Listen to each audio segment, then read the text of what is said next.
السلام عليكم ورحمة الله وبركاته. بسم الله الرحمن الرحيم. الحمد لله رب العالمين، والصلاة والسلام على سيدنا محمد وآله وصحبه أجمعين. أما بعد. ரசூலுல்லாஹி ஸல்லல்லாஹு அலைஹி வஸல்லம் அவர்களை பற்றிய தொடர் உரையின் 16வது பதிவு.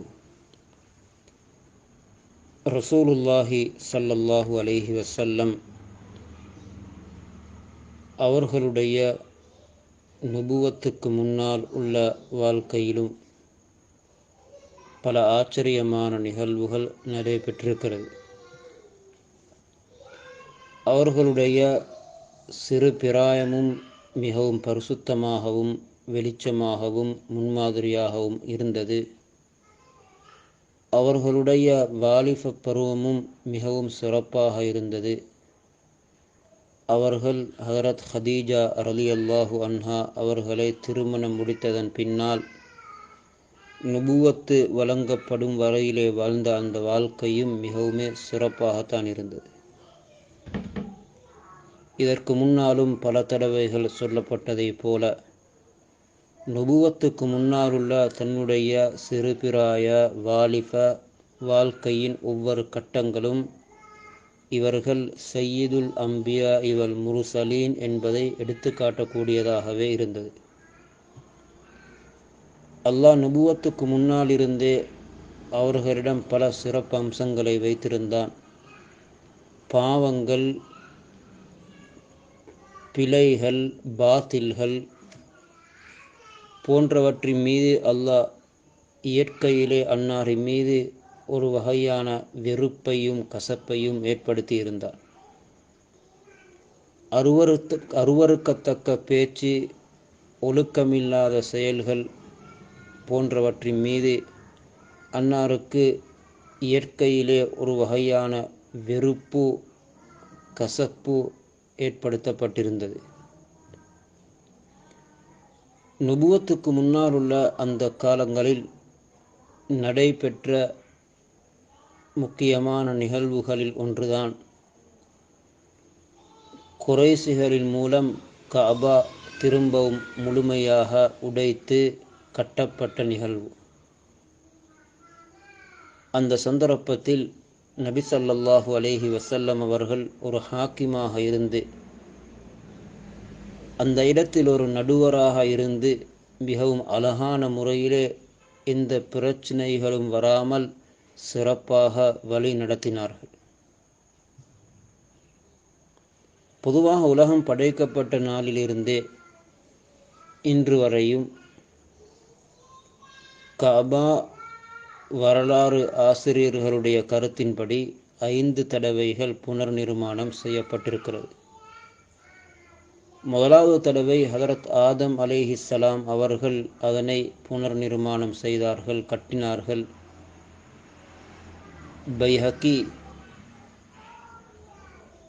தன்னுடைய தலாயிலுன் நுபுவாவிலே அப்துல்லாஹ் இப்னு அம்ர் இப்னுல் ஆஸ் ரலியல்லாஹு அன்ஹு அவர்களின் வாயிலாக அறிவித்திருக்கிறார்கள்.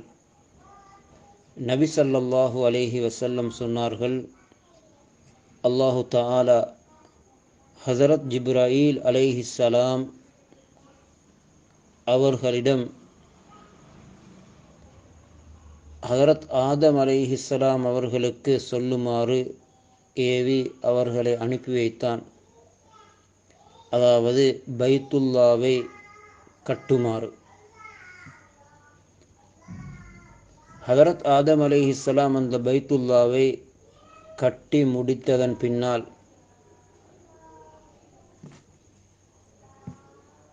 பிறகு திரும்பவும் கட்டளையிடப்பட்டது பைத்துல்லாவை தவாஃபு செய்யுமாறு.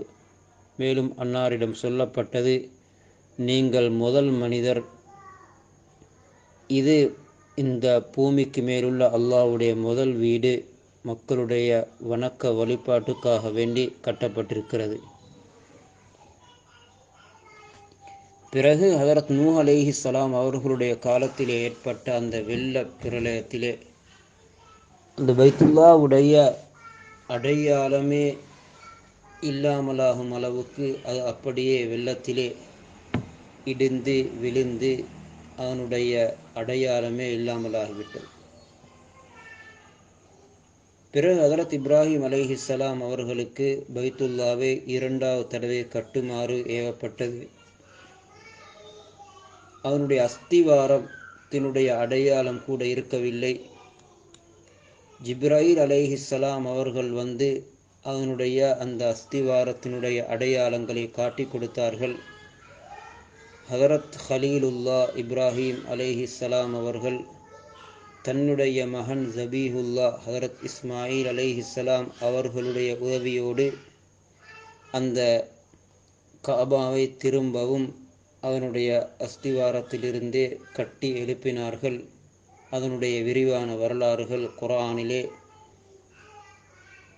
தஃப்சீருடைய கிதாபுகளிலே எழுதப்பட்டிருக்கிறது. 3வது தடவையாக நபி ஸல்லல்லாஹு அலைஹி வஸல்லம் அவர்களுக்கு நுபுவத்து கொடுக்கப்படுவதற்கு 5 வருடத்துக்கு முன்னால் 5 வருடத்துக்கு முன்னால் அப்பொழுது நபி ஸல்லல்லாஹு அலைஹி வஸல்லம் அவர்களுடைய வயது 35. குறைஷிகள் கஅபாவை திரும்பவும் புனர் நிர்மாணம் செய்தார்கள். ஹதரத் இப்ராஹிம் அலைஹிஸ்ஸலாம் அவர்களின் மூலம் கட்டப்பட்டிருந்த அந்த கஅபாவில் அதனுடைய சிவறுகள் கொஞ்சம் பனிசாக, அதாவது சிறியதாக இருந்தது, உயரம் குறைவாக இருந்தது. மேலும் நீண்ட காலம் போய்விட்டதின் காரணமாக அது ஏற்பட்ட ஒரு வெள்ளத்தின் காரணமாக இடிந்து விழுந்து விடுமோ என்ற ஒரு அச்சமான நிலைக்கு தள்ளப்பட்டிருந்தது. இன்னும் திருத்தல் வேலைகளும் நிறைய செய்ய வேண்டியிருந்தது. மழை பொழிந்து தண்ணீர் உள்ளே நுழைந்திருந்தது. எனவே குறைஷிகளுக்கு இந்த கஅபாவை திரும்பவும் அழகாக புதிதாக கட்டி எழுப்ப வேண்டும் என்ற யோசனை பிறந்தது. குறைஷிகளுடைய எல்லா தலைவர்களும் ஒன்றுபட்டார்கள். நாம் இதனை திரும்பவும் அடியோடு உடைத்துவிட்டு புதிதாக கட்டுவோம் என்பதாக.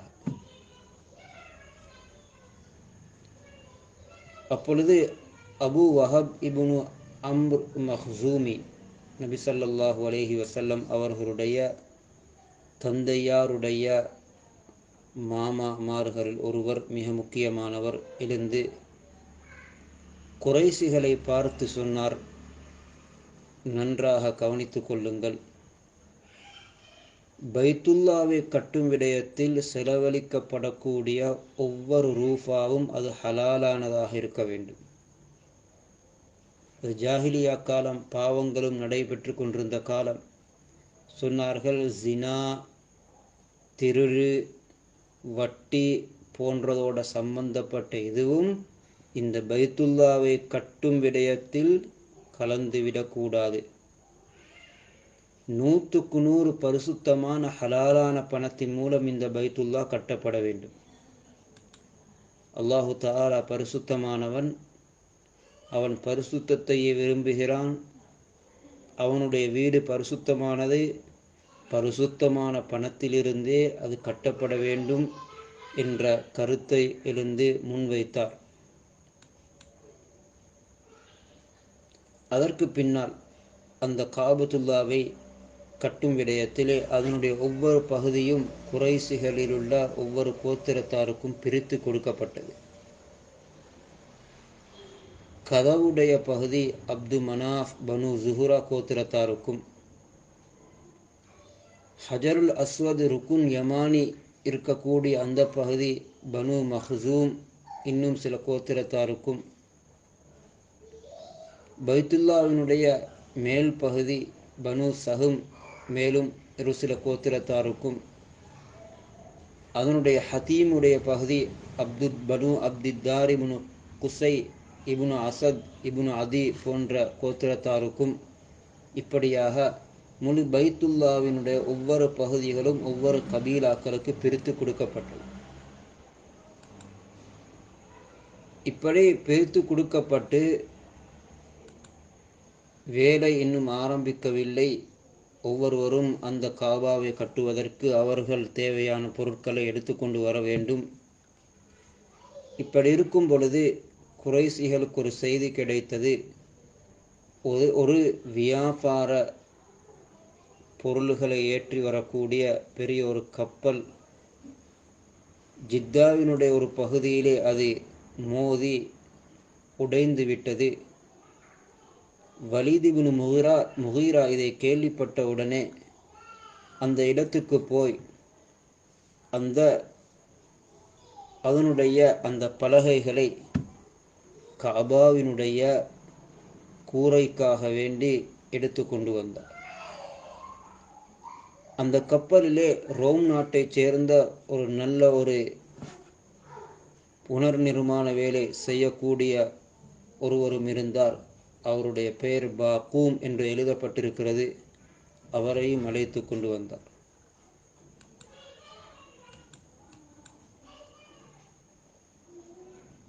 இப்படி பல ஏற்பாடுகள் நடந்து முடிந்ததன் பின்னால் பழைய கட்டிடத்தை உடைக்க வேண்டும். ஆனாலும் இப்பொழுது எல்லோருக்கும் பயம், யாருக்கும் தைரியம் வரவில்லை அந்த கஅபாவினுடைய பழைய கட்டிடத்தை உடைப்பதற்கு. கடைசியாக வலீத் இப்னு முகீரா முன்னோக்கி வந்தார். எழுந்து நின்று அவர் சொன்னார், அல்லாஹும்ம லா நுரீது இல்லல் ஹைர். இந்த கஅபாவை நாம் பழைய கட்டிடத்தை உடைக்கப் போவது கெட்ட நோக்கத்துக்காக வேண்டி அல்ல, நல்ல நோக்கத்துக்காக வேண்டி. யா அல்லாஹ், இதன் மூலம் நலவை தவிர வேறு எதையும் நாம் நாடமாட்டோம் என்று சொல்லிவிட்டு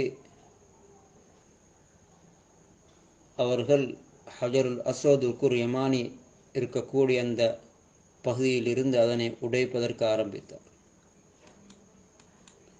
அன்று உடைப்பதற்கு ஆரம்பிக்கப்பட்டது. ஆனால் மற்றவர்களுக்கு தைரியம் வரவில்லை. மக்காவாசிகள் சொல்லி கொண்டார்கள், இரவு வரையிலே எதிர்பாருங்கள். அதனை உடைத்த வலீதுக்கு வானலோகத்திலிருந்து எந்த தண்டனையும் வரவில்லை என்றால் நாங்களும் சேர்ந்து இந்த பணியை ஆரம்பிப்போம், உடைப்பதை. அவருக்கு ஏதாவது ஆபத்து வந்துவிட்டால் கஅபாவை அதனுடைய இருக்கக்கூடிய தோற்றத்தின் மீதே வைத்து விடுவோம், அதில் கையடிக்க மாட்டோம். அடுத்த நாள் காலையிலே வலீதுக்கு எந்த ஒரு ஆபத்தும் வந்திருக்கவில்லை. ஆரோக்கியமாக வளமையை போன்றே அவர் காலை அடைந்தார். ஹரத்துக்கு வந்தார். மக்கள் விளங்கி கொண்டார்கள், எங்களுடைய இந்த செயல் அல்லாஹ்வுக்கு விருப்பமானது, பொருத்தமானது, வெறுப்பை ஏற்படுத்தக்கூடியது அல்ல. இப்பொழுது எல்லோருக்கும் உறுதி ஏற்பட்டது. எல்லோருமாக சேர்ந்து அந்த கஅபாவை பழைய கட்டிடத்தை உடைத்து அவர்களுக்கு கொடுக்கப்பட்ட அந்த தர்தீபின் படிக்கு அந்த கஅபாவை மிகவும் அழகான முறையிலே கட்டுவதற்கு ஆரம்பித்தார். கட்டுமான வேலை பூர்த்தியாக இப்பொழுது முடிந்துவிட்டது. அவரவர்களுக்கு வழங்கப்பட்ட பகுதிகள் கட்டப்பட்டு விட்டது. அனைத்தும் முடிந்ததன் பின்னால் இப்பொழுது மிக முக்கியமான ஒரு விடயம், ஹஜருல் அஸ்வத் கல்லை அதற்குரிய இடத்தின் மீது வைக்க வேண்டும். இதை எந்த கபீலா, எந்த கூட்டத்தினர் யார் வைப்பது என்பதில் கடும் கருத்து முரண்பாடு ஏற்பட்டு அவர்களுக்குள்ளே வாள்கள் வீசிக்கொள்ளப்படும் அளவுக்கு நிலைமை பயங்கரமாகிவிட்டது. இப்படியே 4-5 நாட்கள் செல்லுகிறது, எந்த ஒரு முடிவும் இல்லாமல். இது அந்த இடத்தில் ஏற்பட்ட மிகப்பெரிய ஒரு பெரிய பிரச்சனையாக ஆகிவிட்டது. இந்த பிரச்சனை எதுவரையும் போய் முடியுமோ தெரியாது என்ற ஒரு நிலை ஏற்பட்டுவிட்டது. ஏனென்றால் ஒவ்வொருவரும் நினைக்கிறார்கள், ஹஜருல் அஸ்வதை நாங்கள் தான் வைக்க வேண்டும், எங்களுடைய கபீலா தான் அதனை வைக்க வேண்டும்.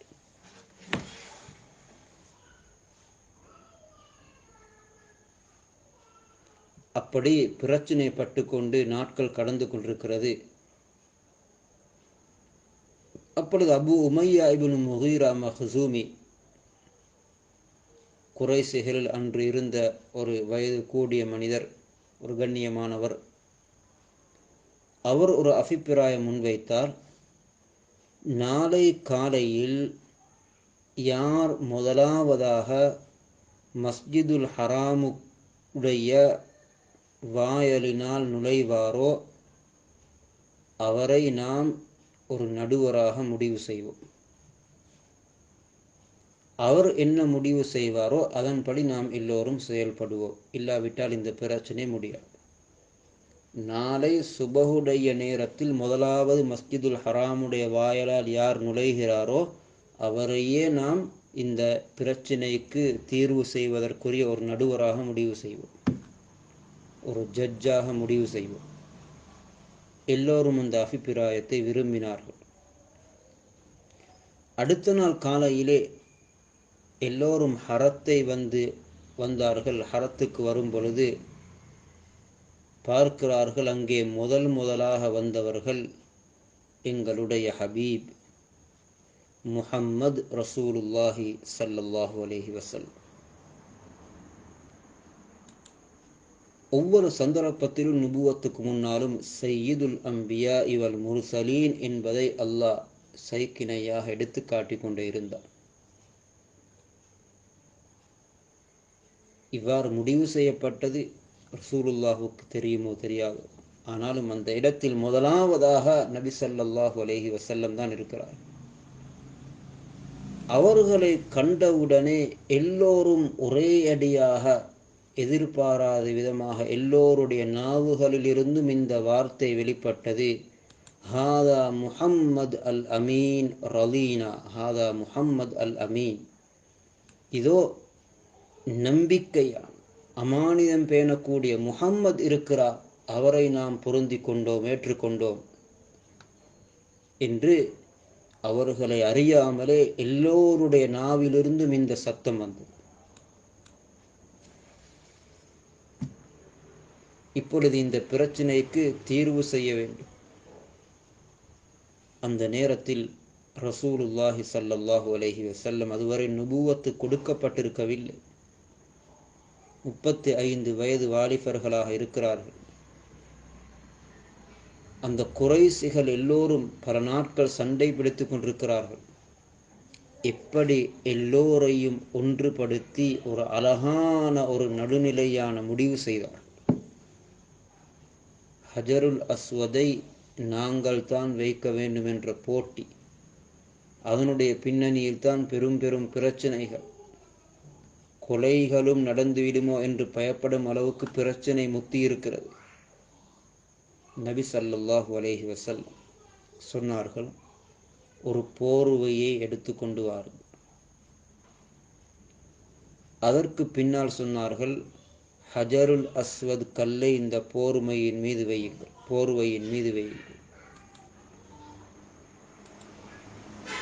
அதற்கு பின்னால் சொன்னார்கள், இங்கே இருக்கக்கூடிய ஒவ்வொரு கபீலா கோத்திரத்தாருடைய தலைவர்மார்களும் வாருங்கள், வந்து எல்லோருமாக இந்த போர்வையை தூக்குங்கள்.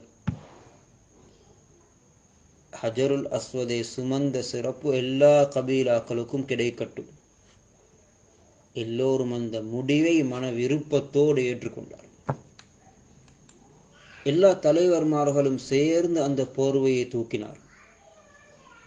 எல்லோருமாக சேர்ந்து கொண்டு வந்து அந்த ஹஜருல் அஸ்வதுடைய கல்லை அந்த இடத்துக்கு கொண்டு வந்த பொழுது நபி ஸல்லல்லாஹு அலைஹி வஸல்லம் அவர்களுடைய முபாரக்கான அந்த கரத்தினால் ஹஜருல் அஸ்வதை எடுத்து அந்த இடத்தின் மீது வைத்தார்.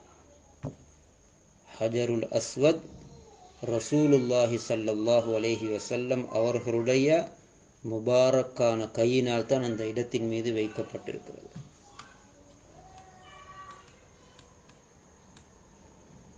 சீரத் இப்னு ஹிஷாம், தாரீக் தபரி, ஜர்கானி போன்ற கிரந்தங்களில் இந்த சம்பவம் பதிவு செய்யப்பட்டிருக்கிறது. இது 3வது தடவை நபி ஸல்லல்லாஹு அலைஹி வஸல்லம் அவர்கள் 35 வயதில் இருக்கும் பொழுது நுபுவத்துக்கு 5 வருடத்துக்கு முன்னால் நடந்த நிகழ்வு. கஅபா திரும்பவும் புனர் நிர்மாணம் செய்யப்பட்டு அழகான முறையிலே கட்டப்பட்டது. ரசூலுல்லாஹி ஸல்லல்லாஹு அலைஹி வஸல்லம் அவர்கள் பிறப்பதற்கு சில தினங்களுக்கு முன்னால் தான் காபா யானை படை மூலம் உடைக்கப்படுவதற்கு முயற்சி செய்யப்பட்டு பாதுகாக்கப்பட்ட வரலாறு ஆரம்பத்திலே சொல்லப்பட்டது. 4வது தடவை அப்துல்லாஹ் இப்னு ஜுபைர் ரலியல்லாஹு அன்ஹு அவர்கள் தன்னுடைய ஆட்சி காலத்திலே பைத்துல்லாவை திரும்பவும் புனர்நிர்மாணம் செய்தார்கள். 5வது தடவை ஹஜ்ஜாஜ் பின் யூசுப் அந்த காபாவை கட்டினார் என்ற வரலாறுகளும் வரலாறு கிரந்தங்களிலே பதிவு செய்யப்பட்டிருக்கிறது. எனவே ரசூலுல்லாஹி ஸல்லல்லாஹு அலைஹி வஸல்லம் அவர்களுடைய நுபுவத்துக்கு முன்னாருள்ள அந்த வாழ்க்கையிலும் மிக முக்கியமான பல விடயங்களில் நபி ஸல்லல்லாஹு அலைஹி வஸல்லம் பங்கெடுத்திருக்கிறார்கள். நபி ஸல்லல்லாஹு அலைஹி வஸல்லம் அவர்கள் அந்த விடயங்களில் மிகவும் முன்மாதிரியாகவும் அழகாகவும் நடந்து காட்டியிருக்கிறார்கள். சையதுல் அம்பியா வல் முர்சலீன் என்ற அந்த விடயம் நுபுவத்துக்கு முன்னாருள்ள வாழ்க்கையிலிருந்தே அது மக்களுக்கு தெளிவாகி கொண்டுதான் இருந்தது. அல்லாஹ் ஜல்ல சுப்ஹானஹு வ தஆலா அன்னாரை உண்மையாக அன்பு வைத்து அன்னாரின் மீது அதிகம் ஸலவாத்து சொல்லக்கூடிய, அன்னாருடைய சுன்னாக்களை பின்பற்றக்கூடிய நல்லோர்களின் கூட்டத்தில் நம் எல்லோரையும் ஆக்கி வைப்பானாக. ஸல்லல்லாஹு அலா முஹம்மதின் ஸல்லல்லாஹு அலைஹி வஸல்லம். وآخر دعوانا أن الحمد لله رب العالمين. السلام عليكم ورحمة الله وبركاته.